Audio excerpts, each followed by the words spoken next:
پێغەمبەری خوا فەرمێ کە مانگی ڕەمەزان دێ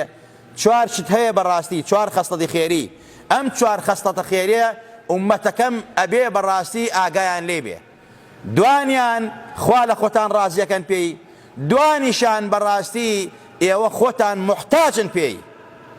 قەت بەڕاستی بێحتیاجن دائیم پێویستان پێێتی ئەو دوانەی کە خوا لە خۆتان ڕازن زۆر شایەتومان بێنن ئەشهەدو ئەن لا ئیلاهە ئیلا الله وأشهد أن محمد رسول الله زۆر کەلیمەی تەوحید دووبارەکەنەوە دووەمیشان زۆر بڵن ئەستەغفر الله زۆر داوای لێخۆشبوون بکەن چونکە ئیستیغفار و داوای لێخۆشبوون کلیلی ڕزگاریتانە مای عیزەتانە مای ڕەزامەندی پەروەردگارتانە ئەو دوانەی کە پێویستانە کە قەت بێئیحتاج نابن لێی ئازیزان ئەوەیە کە زۆر داوای باشش بکەن و پێغەمبەر ئەفەرمێ ئەگەر داوای باشیشان کرد داوای فیردەوسی ئەعلا بکەن زۆر پەنا بگرن بەخوا لە ئاگری دۆزەخ لە خراپی دۆزەخ لە ترسناکی دۆزەخ ئەم چوارە پێغەمبەری خوا ئەفەرمێ ئومەتەکەم